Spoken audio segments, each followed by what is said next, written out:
আল্লাহ যদি দয়াবান না হইতো বাংলার জমিনে দাঁড়াইয়া ৯২ ভাগ মুসলমানের দেশে এই টাকলা মুরাদ বলছিল ইসলাম থাকবে না, ইসলাম রাখবে না, ওর জবান বন্ধ হয়ে যাওয়ার কথা।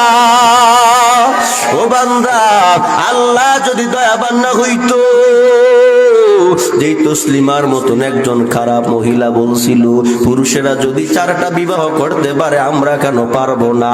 ওরে বান্দা, আমি আমার দেহ যাকে খুশি তাকে দেব, যখন মনে চায় তখন দেব। আল্লাহ দয়াবান না হইলে আল্লাহর বিরুদ্ধে কথা বলা নাস্তিক গুলা এই দুনিয়াতে 1 সেকেন্ডও বাঁচার কোনো সুযোগ ছিল না। তো আল্লাহ তাআলা রব্বুল আলামিন বলে আর রহমান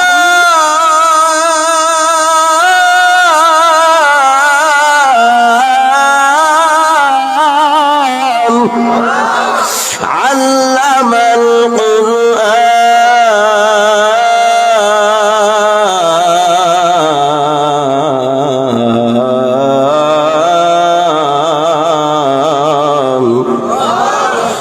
খালাকাল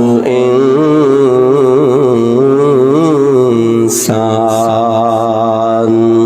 আল্লাহ তাআলা বলে আমি আল্লাহ আর রহমান, আমি আল্লাহ বড় দয়াবান। এরপর আল্লাহ বলেন আল্লামাল কুরআন, আমি আল্লাহ শিখাইলাম কুরআন। খালাকাল ইনসান, বানাইলাম মানুষ।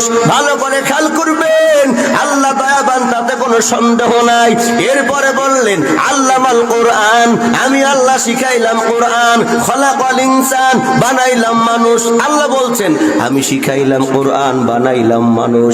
আপনাদের কাছে আমি জানতে চাই, মানুষ কি দুনিয়াতে আসে না আগে শেখে? কথা বোঝেন নাই? আমাদের সন্তানগুলো দুনিয়াতে আসার আগে কি শিখতে পারে নাকি? না না, একজন সন্তান দুনিয়াতে আসে, আসার পরে তার বয়স যখন 5 বছর 6 বছর হয়, এরপরে কোনো প্রতিষ্ঠানে ভর্তি হয়, তারপরে কোরআন শেখে অথবা অন্য অন্য কোনো শিক্ষা গ্রহণ করে। কিন্তু আল্লাহ বলছে না, আমি আল্লাহ শিখাইলাম কোরআন, বানাইলাম মানুষ। আমরা দেখি না, আগে মানুষ হয়, তারপরে কোরআন শিখে। আল্লাহর কথার সঙ্গে আমাদের যুক্তির কোনো মেলে না।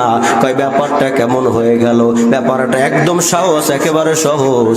আমাদের সমাজের মধ্যে দেখবেন মাঝের মধ্যে এরকম কথা বলে, কোন ব্যক্তির কাজ যদি আচরণ যদি ভালো না হয়, মুরব্বীরা বলে অমুকের 2টা সন্তানের 2টা মানুষ হইছে, অমুকে 4টা সন্তানের 2টা মানুষ হইছে, আর 2টা মানুষ হয় নাই। যেই 2টার কথা বললো মানুষ হয় নাই, ওই 2টার কিন্তু ভিন্ন কোনো পার্থক্য নাই। আগে ভাত খাইতে এখনো ভাত খায়, আগে ঘাস খাইতো না এখনো ঘাস খায় না, আগে ঘরে ঘুমাইতে এখনো ঘরেই ঘুমায়, আয় পিছন দিয়ে লাঞ্জাও বাজায় নাই। তাহলে আকৃতিগত কোনো পার্থক্য নাই। কিন্তু যে বললো মানুষ হয় নাই, কেন বললো? কয় বান্দা, মানুষ হয় নাই কথাটা বলার একটা কারণ আছে। কারণটা হলো ওই বান্দা মানুষত্ব তো আসলে দুনিয়ার জমিনে মানুষ নামে জন্ম নিলেই হয় না। দুনিয়ার মধ্যে যার মধ্যে ভদ্রতা নাই তাকে যেমন ভদ্র বলা যায় না, যার মধ্যে মানবতা নাই তাকে যেমন মানব বলা যায় না, যার মধ্যে নীরবতা নাই তাকে যেমন নীরব বলা যায় না। সুতরাং যার মধ্যে মনুষ্যত্ব নাই তাকে মানুষ বলা যায় না। আল্লাহর গোলাম ওই ব্যক্তির মাধ্যমে এমন কোন কাজ হয়তোবা প্রকাশ পেয়েছে যা মানুষ করতে পারে না। ঠিক কিনা বলেন? ও বান্দা, বলা হয় তাহলে ওই ব্যক্তিকে যে মানুষ হয় নাই কথাটা বললো কেন? বললো তার মধ্যে মনুষ্যত্ব নাই। তামাম দুনিয়ার যত শিক্ষা আছে, যা কিছু আছে না কেন, কলেজ বলেন, ভার্সিটি বলেন, বিশ্ববিদ্যালয় বলেন, আর মাদ্রাসা বলেন, কারিগরি শাখা বলেন, সব কিছুর উদ্দেশ্য হলো বান্দার অন্তরে মনুষ্যত্ব তৈরি করা, বান্দাকে মানুষের মতো মানুষ করে গড়ে তোলা। বান্দা মানুষ হইয়া দিনের খেদমত করবে, সমাজের খেদমত করবে, এলাকার খেদমত করবে। ঠিক কিনা বলেন? এটা উদ্দেশ্য না।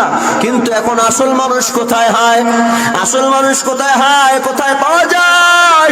আমরা যদি তাকাই, সমাজের দিকে তাকাইলে দেখতে পাই দুনিয়ার জমিনে ডিগ্রির কোনো অভাব নাই, শিক্ষা দীক্ষার কোনো অভাব নাই, সার্টিফিকেটের কোনো অভাব নাই, তারপর দুর্নীতির সঙ্গে জড়িত হয় আছে না নাই? কাউরে বান্দা মানুষত্ব যদি তৈরি করতে হয় অন্তরের মধ্যে, এটা অন্য কোথাও না, অন্য কোথাও না, একমাত্র খাঁটি মুসলমান, খাঁটি মনুষ্যত্বওয়ালা মানুষ তৈরি হয় দিনী শিক্ষা মাদ্রাসা গুলোর ভিতরে। কর না কা, আমি কি ভুল বললাম নাকি? না না না রে বাবা, কয় সেটা কিরকম? ওরে আল্লাহর বান্দারা, এই মাদ্রাসায় পড়ে আজ পর্যন্ত দেখছেন নাকি কোন মানুষ দুনিয়ার মধ্যে যত খারাপ নিকৃষ্ট কাজ আছে একটা কাজও দেখবেন কোন আলেম ওলামারা করে না? কারণ আলেম ওলামারা এমন একটা শিক্ষা গ্রহণ করে যে শিক্ষাটা তাকে জানোয়ার হইতে শিখায় না। আর মাদ্রাসার লেভেলে যারা পড়ে দিনী শিক্ষা যারা অর্জন করে তাদের দাম বাড়িয়ে দিয়েছেন কে? আরো জোরে বলেন কে? আল্লাহর গোলাম। কিন্তু আজকে আপনার আমার মধ্যে মাদ্রাসা শিক্ষার উপরে গুরুত্ব নাই, দিনী শিক্ষার উপরে গুরুত্ব নাই। কিন্তু কেন হয়ে গেল? এই দিনী শিক্ষার দরকার এমনটা আছে। ও বান্দা, আল্লাহর পয়গম্বর সাল্লাল্লাহু আলাইহি সাল্লাম বলে, আলা ইন্নাদ দুনিয়া মালউনা, ও দুনিয়ার মধ্যে যা আছে সব কিছু অভিশপ্ত। শোনো শোনো, মালউনুম মা ফিহা ইল্লা যিকরাল্লাহ ওয়া মা ওয়ালাহু আলিমা আও মুতাআল্লিমা। আল্লাহর পয়গম্বর বলে তামাম দুনিয়ার মধ্যে যা আছে সব হলো অভিশপ্ত, তবে তিনটা জিনিস অভিশপ্ত না। একটা হলো যিকরাল্লাহ, আল্লাহ পাকের জিকির, ওয়া মা ওয়ালাহু, এবং জিকিরের সম্পৃক্ত যা আছে এইগুলো অভিশপ্ত না। এরপরে বলা হয় আলিমা, আলেমগণ অভিশপ্ত না। আও মুতাআল্লিমা, মাদ্রাসার ছাত্রগুলো অভিশপ্ত না। ও ভাইরা আমার, বন্ধুরা, বিস্তারিত বলার সুযোগ নাই, সংক্ষেপ করে বলে গেলাম। আল্লাহর পয়গম্বর একবার সাহাবায়ে কেরামদেরকে বলেন, সাহাবায়ে কেরাম, ইন্না লিল্লাহি আহলিনা মিনান নাস। আল্লাহর পয়গম্বর বলে, সাহাবায়ে কেরাম, মানুষের মধ্যে একদল মানুষ আছে তারা হলো দুনিয়ার জমিনে আল্লাহর পরিবারভুক্ত। জোরে বলেন সুবহানাল্লাহ। কার পরিবারভুক্ত? কথা কর না, কথা কি বোঝা যায় বাবা? জোরে বলেন, কার পরিবারভুক্ত? কি বলছেন? নবী বলছেন? কে বলছেন? নবীজি বলছেন, শোনো, ইন্না লিল্লাহি আহলিনা মিনান নাস, ও বান্দা বান্দিরা, আমার উম্মত উম্মতিরা শুনে নাও, দুনিয়ার জমিনে কিছু মানুষ আছে যারা হলো আল্লাহর পরিবারভুক্ত। সাহাবায়ে কেরাম বলেন, ওয়াহুম ইয়া রাসূলুল্লাহ, হুজুর তারা কারা?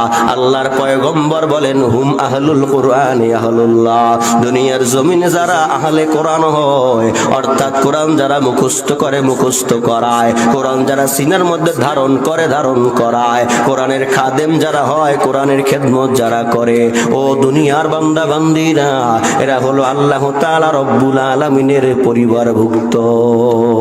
সুবহানাল্লাহ। ওয়া খাসসাতুহু, তারা হলো দুনিয়ার জমিনে খাস বান্দা। এখন আপনার আমার এমন একটা অবস্থা, আজকে যদি বলা হয় অমুক কাজটা যে করবে সে, ওরে বান্দারা কি একটা অবস্থা। অথচ আল্লাহর পয়গম্বর বলে, যারা দুনিয়ার জমিনে কোরআন শিখবে এবং শিখাইবে তারা হলো দুনিয়ার জমিনে আল্লাহ তাআলার পরিবারভুক্ত। এই ব্যাপারে আপনার আমার কোনো কিছু গুরুত্ব নাই। নিজেও কোরআন পড়তে পারলাম না, সন্তানটাও কোরআন পড়তে পারলো না, এই জন্য একদিন আমাদের দিলের মধ্যে কোনো আফসোস নাই। মায়ার নবী ভিন্ন এক হাদিসের মধ্যে বলে, শোনো, এ দুনিয়ার বান্দা বান্দিরা, তিন ব্যক্তিকে সম্মান করা মানে হলো আল্লাহকেই সম্মান করা। আল্লাহ পাক রব্বুল আলামিনের পয়গম্বর জানাইয়া দেয়, ও দুনিয়ার বান্দা বান্দিরা, তিন ব্যক্তিকে সম্মান করো, ইজ্জত করো, কদর করো, তাজিম করো, তাহলে আল্লাহকে ইজ্জত করা হয়ে যাবে। এক নম্বর, লিশাইবাতিল মুসলিম, বৃদ্ধ লোকদেরকে সম্মান করো, বৃদ্ধ লোকদেরকে সম্মান করতে শেখো। সমাজটা এমন হয়ে গেল, বৃদ্ধ বাবাজিদেরকে সম্মান করা জানো, আমাদের সমাজের যুবকেরা বড় অপমানের কাজ মনে করে। কথা কন না, এমন একটা অবস্থা। আগের দিনে পোলা পাইনেরা বিড়ি খাইলে বাচ্চা যারা জানতো না, দেখতো না, এখন ওদেরকে দেখাইয়া দেখাইয়া দেখাইয়া দেখাইয়া বিড়ি খায়, আর কয় দেহে দেহ খাট্টা হাইতে খাই। কথা কন না, না শূন্য কই না। আগের দিনে মুরব্বীরা কথা বললে সেখানে বাচ্চারা বসতো না, যুবকেরা থাকতো না, এখন তারা বসে বসে এমন কায়দায় বক্তব্য দেয়, মনে হয় জানো তারা মুরব্বীর চাইতে বেশি বুঝে। আছে না নাই? জোরে বলেন না রে বাবা না। আল্লাহর পয়গম্বর বলে, বৃদ্ধ লোকদেরকে সম্মান করা মানে হলো আল্লাহকেই সম্মান করা। দ্বিতীয় নম্বরে হলো ওয়া হামিলিল কোরআন, দুনিয়ার জমিনে যারা কুরআনওয়ালাকে সম্মান করো, মাদ্রাসার ছাত্রদেরকে সম্মান করো, তালিবে ইলমদেরকে সম্মান করো, আলেমদেরকে সম্মান করো। বাবা, আল্লাহর পয়গম্বর বলে তাহলে আল্লাহকে সম্মান করা হয়। তৃতীয় নাম্বার, যারা দুনিয়াতে ন্যায়পরায়ণ বাদশাকে সম্মান করবে তারা যেন আল্লাহকে সম্মান করলো। আল্লাহর পয়গম্বর ভিন্ন এক হাদিসের মধ্যে বলে, আমি যেটা তেলাওয়াত করেছিলাম খুতবার মধ্যে, খেয়াল করেন, লম্বা বয়ান না, আমি আগেই বলেছি, একেবারে সংক্ষিপ্ত আকারে চলে আসছি। আল্লাহর পয়গম্বর বলেন, আমরা সালাম ফিরাইয়া ফজরের নামাজের পর ইমাম সাহেব মুসল্লিদের দিকে মুখ ফিরিয়ে বসে কি বসে না? কথা কয় না? এলাকার মানে ফজর নামাজ পড়ে না কি পরে? ইমাম সাহেব মুসল্লিদের দিকে মুখ ফিরাইয়া বসে।